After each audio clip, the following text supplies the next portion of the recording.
Si vous n'avez jamais vu de zélote dans l'évangile, parce que le véritable zélote, ce n'est pas notre frère Serge. Moi, je suis un premier zélote. Parce que j'ai donné la définition de ces zélotes-là. Nous sommes des hommes qu'on a déjà tués depuis longtemps. Un cadavre qui marche. Parce qu'en réalité, nos vies sont cachées en Christ et Jésus ou dans le lieu céleste. Donc, si tu me touches, je suis un zélote. On n'a pas peur. Nous étions en train de parler sur honorer ton père et ta mère, afin que tu vives longtemps dans la vie. Amen.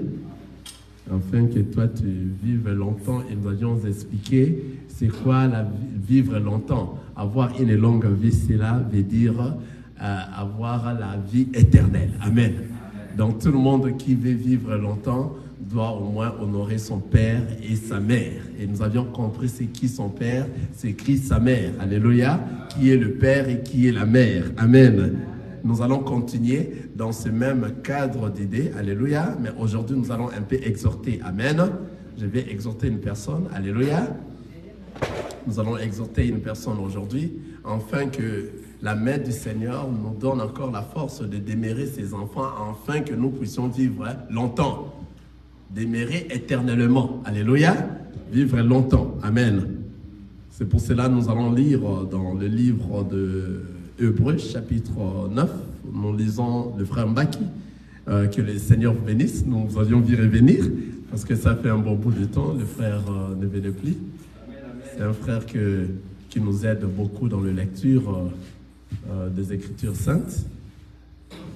J'aimerais qu'à tout moment que le frère se mette un peu beaucoup plus devant lorsqu'il lit la parole et que tous ceux qui nous suivent dans les réseaux sociaux aussi aient la possibilité de bien voir la parole de Dieu. Amen. Nous allons lire dans le livre de Hébreux, chapitre 9, nous lisons le verset 27. Amen. Je voudrais que cette exhortation aille droit dans ton cœur, afin que tu prennes conscience. Amen. Que tu prennes conscience que toi aussi tu as besoin de vivre longtemps. Amen. Et vivre longtemps, c'est la vie éternelle. Alléluia. C'est là où nous allons vivre pour de bon. Toute personne qui a besoin de vivre pour de bon, c'est une personne qui va suivre ce que nous allons parler aujourd'hui ici. Amen. Nous avions déjà bien expliqué l'autre fois. Pour vivre longtemps, il faut honorer ton père et ta mère. Amen. Afin que toi, tu vives longtemps. Et vivre longtemps, ce n'est pas sur cette terre ici, c'est dans la Nouvelle Jérusalem. Cela veut dire, après l'enlèvement, nous irons à la fête des noces. Amen. Et il y aura la grande tribulation sur la terre ici. Amen.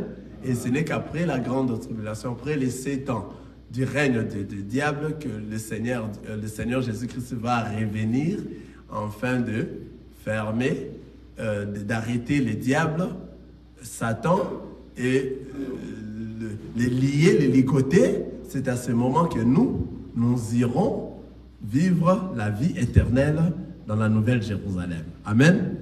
Dans le millénium. Vous comprenez? Donc, c'est-à-dire, après, ici, sachez qu'il y aura l'enlèvement.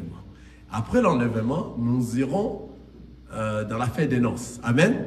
Et ici, dans le monde, il y aura des grandes tribulations parce que ça sera la période que Satan, le diable, alléluia, l'antéchrist va régner. Pendant tous ces temps, il va régner pendant 7 ans. Et après ces 7 ans, le Seigneur Jésus-Christ viendra maintenant. Et puis, lorsqu'il viendra, avant qu'il vienne, il faut d'abord que la Vierge folle, alléluia, soit tuée.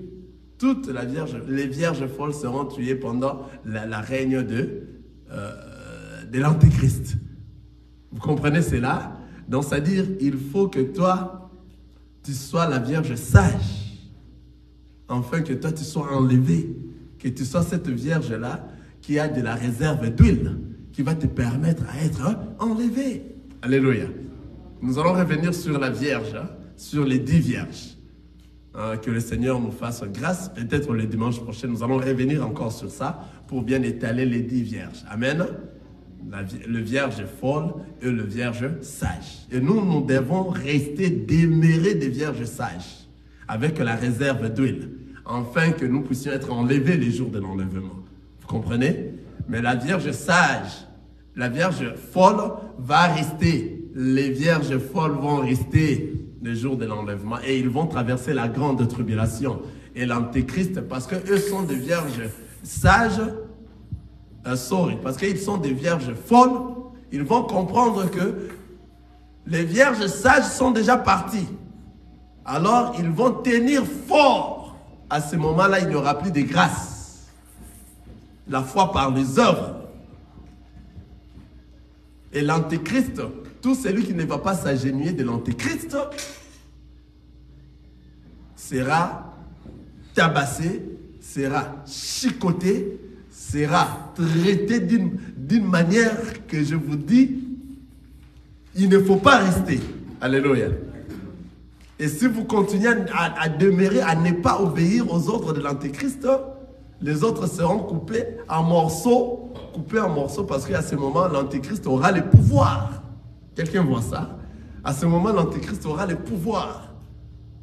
Car ça sera la fin des temps de la grâce.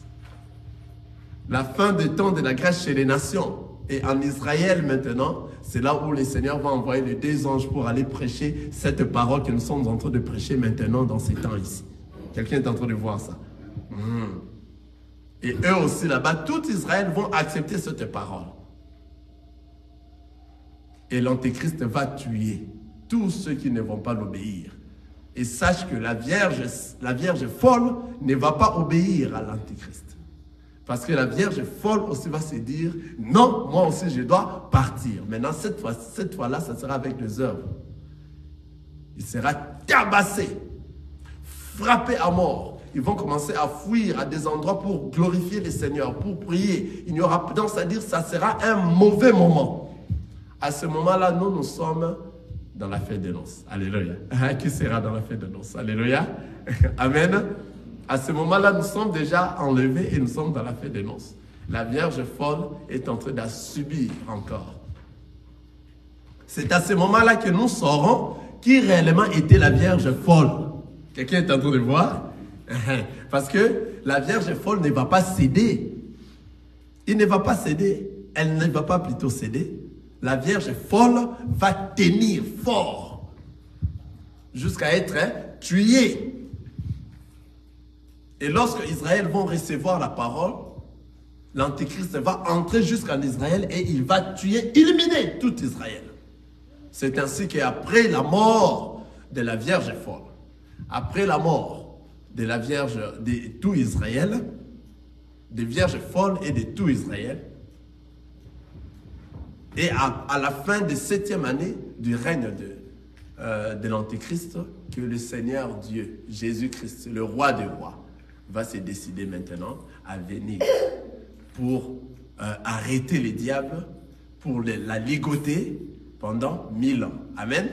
Et maintenant, et la Vierge folle, alléluia, et nous, le Vierge sage qui était déjà monté avant, et le peuple d'Israël, le Vierge sage, le Vierge folle vont revenir à la vie.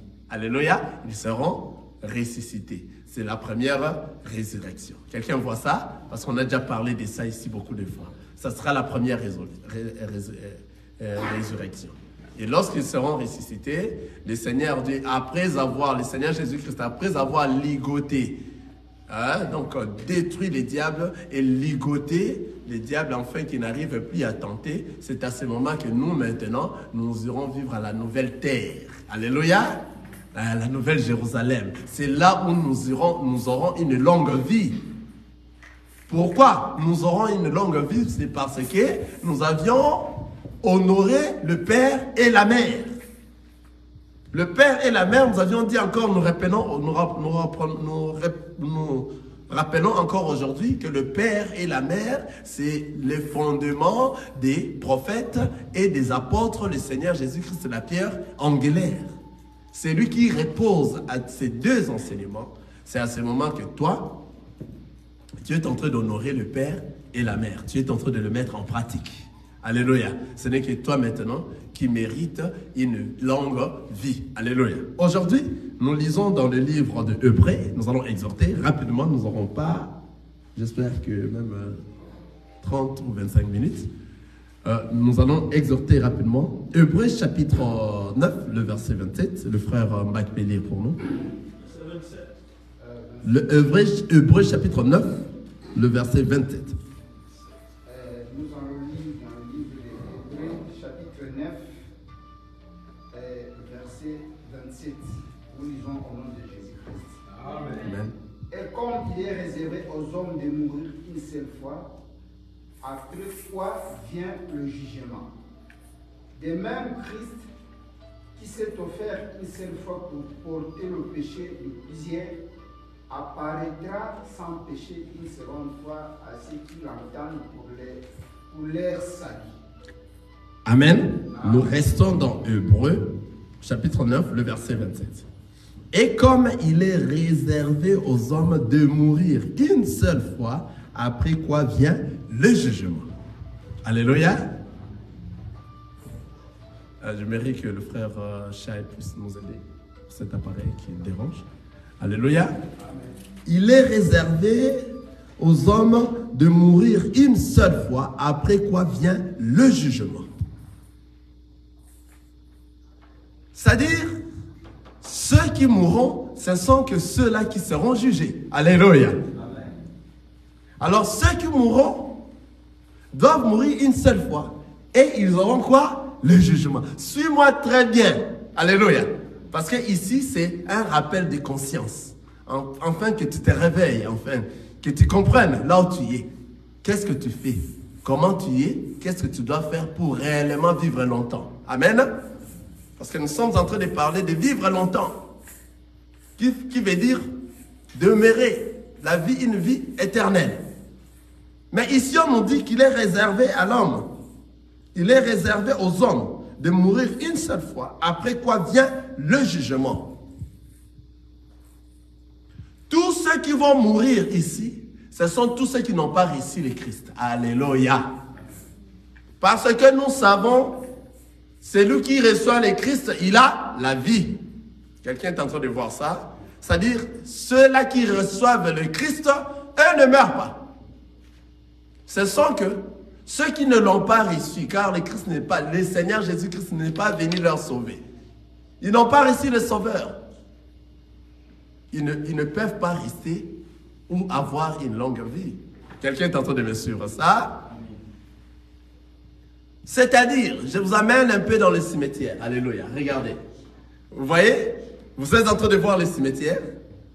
Il y a des tombeaux. Amen. Il y a des gens qui étaient là, qui vivaient comme nous. Quelqu'un est en train de voir ça? Il y a des gens qui travaillaient, qui partaient au travail, qui n'arrivaient pas à venir à l'église. Parce qu'ils n'ont pas le temps de venir à l'église. Alléluia. Ils ont travaillé comme jamais. Il y a de ceux-là qui ont même empoisonné leurs frères. Ils ont tué leurs frères. Ils ont bu du sang pour avoir de l'argent. Mais pour venir prier, ils ne venaient pas. La prière pour eux, ce n'était pas important. Ils ont cherché à avoir de grandes maisons, des villas. Je suis en train de construire une maison, une très grande maison. Ils ont présenté des maisons aux autres. Ils ont présenté des voitures, des avoirs, des matériels qu'ils avaient dans le monde. Alléluia. Et cela, ça les honorait.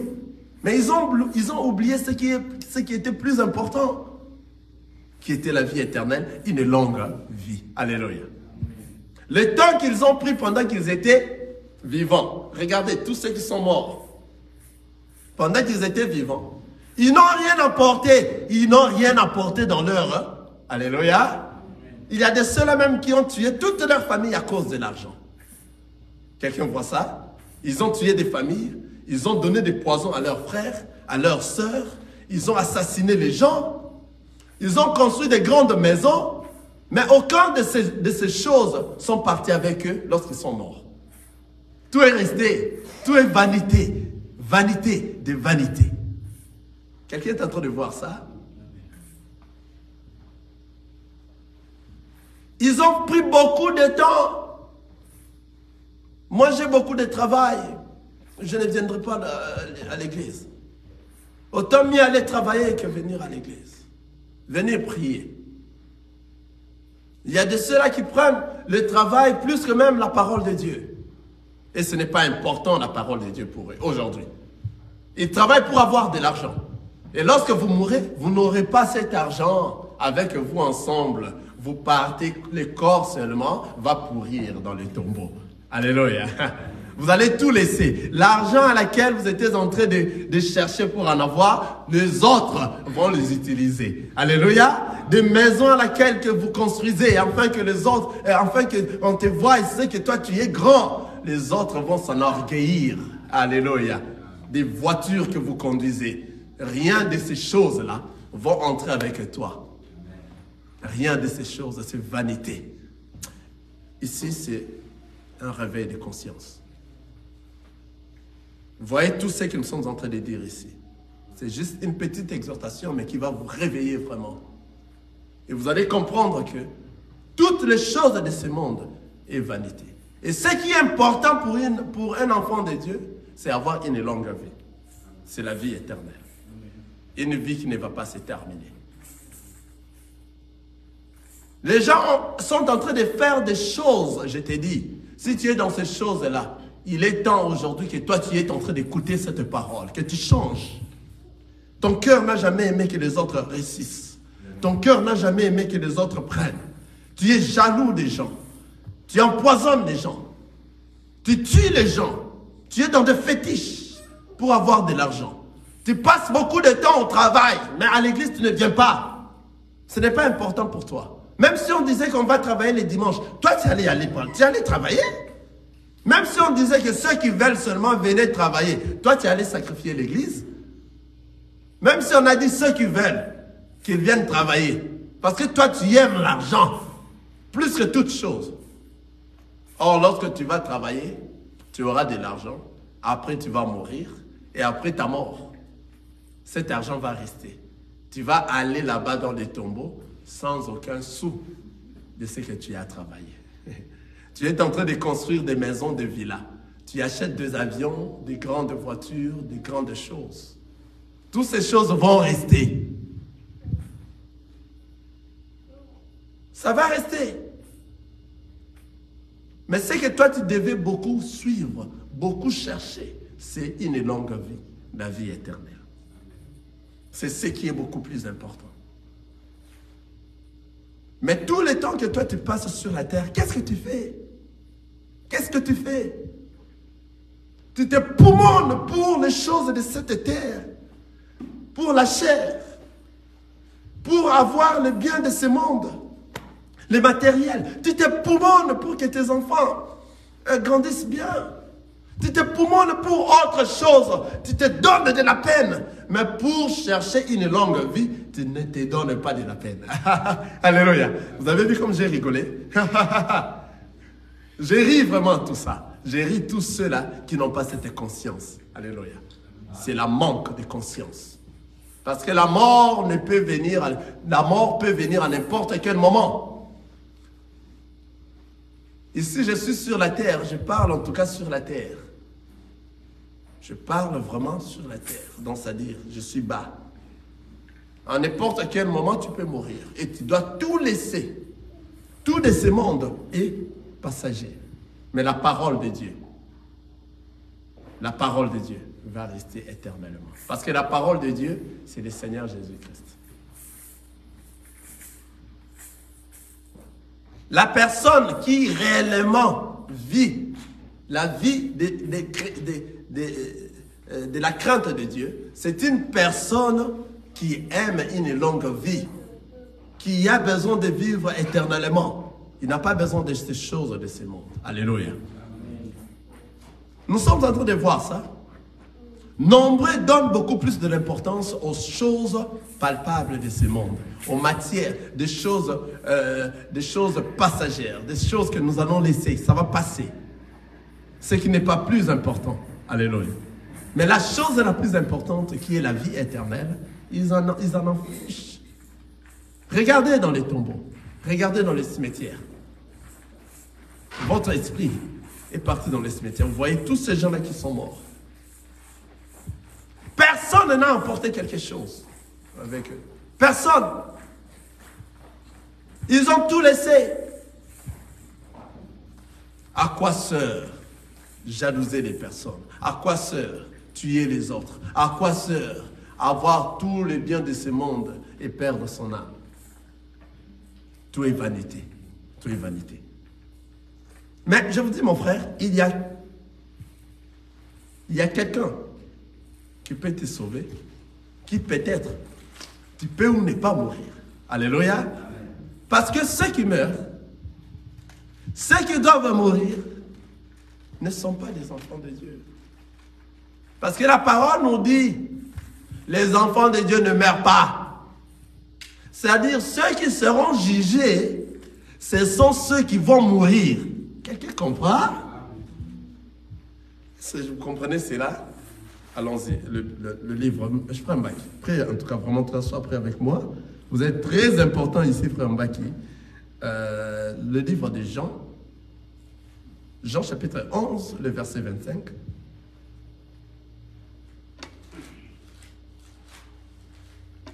Jean chapitre 11, nous allons lire le verset 25.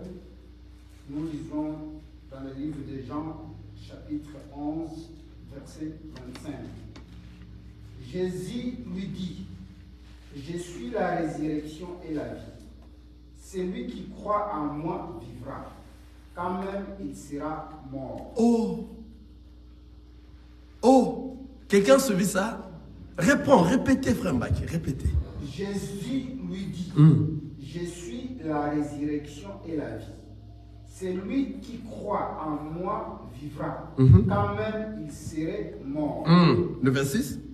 Et quiconque vit et croit en moi ne mourra jamais. Crois-tu cela? Oh, c'est la question. Crois-tu cela? Quiconque vit et croit en moi ne mourra jamais. Crois-tu cela? Je suis la résurrection et la vie. Celui qui croit en moi vivra, quand même il serait mort. C'est-à-dire Jésus, ici, il est venu déterminer que tout enfant de Dieu qui croit en lui ne meurt pas. Tout celui qui a reçu le Seigneur Jésus-Christ dans sa vie ne mourra pas. Il ne va pas mourir. Ceux qui meurent, ce sont ceux-là qui n'ont pas reçu le Sauveur, le Seigneur Jésus-Christ. Ce sont ceux-là qui négligent la parole de Dieu. Ce sont ceux-là qui meurent. Lorsqu'ils vont mourir, ils n'auront rien. Alléluia. Après la mort, ils vont passer au jugement. Parce que eux vont mourir. Quelqu'un est avec moi? Eux vont mourir, c'est pour cela qu'ils vont passer au jugement. Mais tout enfant de Dieu qui croit en Jésus, même s'il mourait physiquement, le Seigneur Jésus dit, il n'est pas mort. C'est-à-dire, ceux qui passeront dans le jugement ne sont que ceux qui seront morts. Or, ceux qui seront morts ne sont que ceux qui n'ont pas honoré le Père et la Mère. Quelqu'un est en train de voir ça? Ce sont ceux-là qui n'ont pas marché et mis en pratique la parole de Dieu. Ce sont ceux-là qui ont pris en considération leurs biens matériels, leurs avions, leurs avoirs, les choses de ce monde, les désirs charnels. Ils ont pris ça en considération plus que la parole de Dieu. Ce sont que ceux-là qui seront jugés. Parce que ce sont que ceux-là qui vont mourir. Quelqu'un est en train de voir ça? Je m'excuse. Je m'excuse, en tout cas, c'est la période que nous sommes, le climat. Donc, c'est-à-dire, ceux qui mourront ne sont que ceux-là qui ne vont pas prendre, qui ne vont pas recevoir le Christ comme Seigneur et Sauveur. Parce qu'il dit, je suis, je le relis, 25, je suis la résurrection et la vie. Celui qui croit en moi vivra, quand même il serait mort. C'est-à-dire, Jésus a parlé en deux faces ici. La mort physique et puis la vie éternelle. C'est-à-dire, ceux qui meurent physiquement seront ressuscités et ils ont toujours la vie. Et ce sont ceux-là qui vont avoir éternellement. Quelqu'un est en train de voir ça? Parce que ceux-là qui... la mort ne l'intéresse pas. Or, on nous a dit,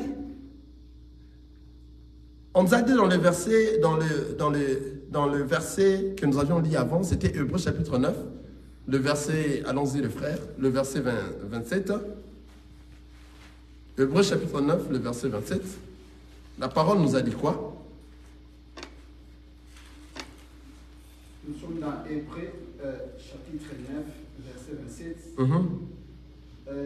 Et comme il est réservé aux hommes de mourir une seule fois, après quoi vient le jugement. Et comme il est réservé aux hommes de mourir une seule fois, après quoi vient le jugement. Qui sont ceux-là qui vont mourir? Jésus vient de dire ici, c'est lui qui l'a reçu comme Seigneur et Sauveur, ne mourra jamais.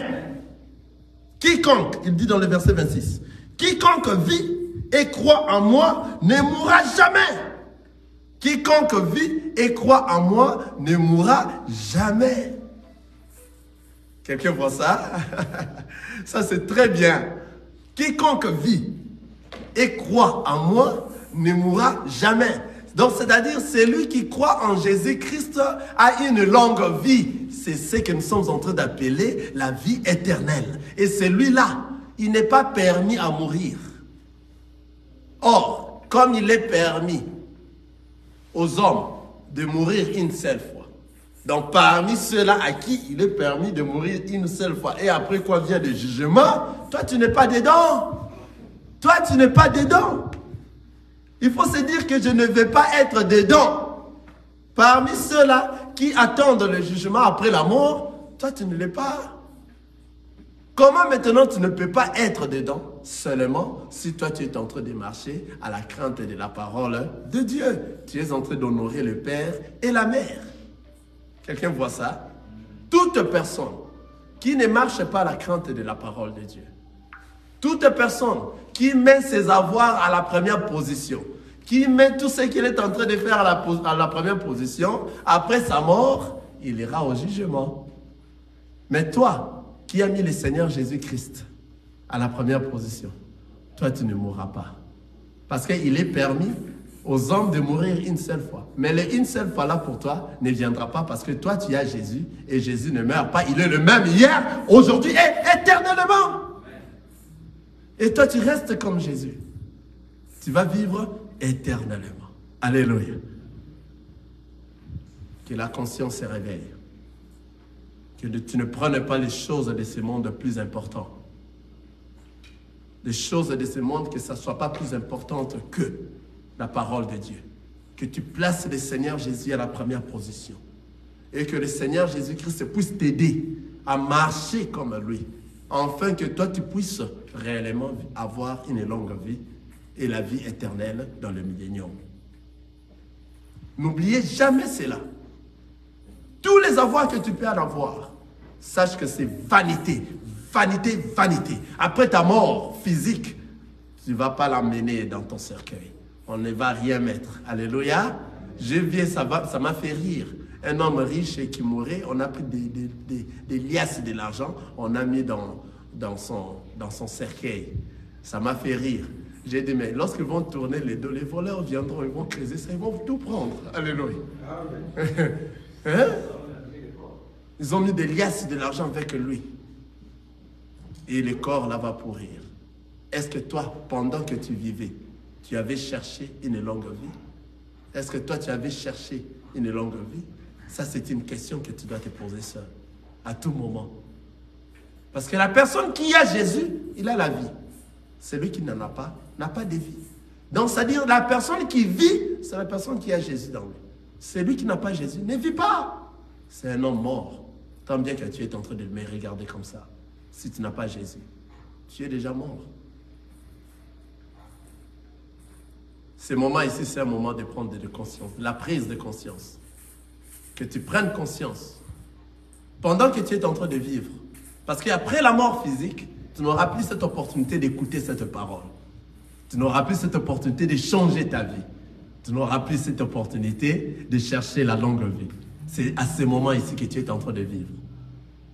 Cesse de faire le mal. Cesse de faire ce que tu fais, que toi seul tu connais. Que lorsque tu le fais parce que ta chair demande que tu le fasses. Change ta vie. Change ton comportement. C'est le moment. C'est le moment que la parole est en train de crier. C'est le moment que tu es en train de vivre, que tu dois tout changer. Après ta mort physique, ça sera trop tard. Sache que des maisons que tu es en train de construire, des avions que tu as achetés, des voitures que toi, ça te donne de l'orgueil et que tu es grand, c'est vanité des vanités. Ce n'est pas important. Ce qui est important, c'est avoir une vie qui ne se termine pas. La vie éternelle. Que le Seigneur vous bénisse. Nazako matangai, nazako matangai, nga nazako matangai.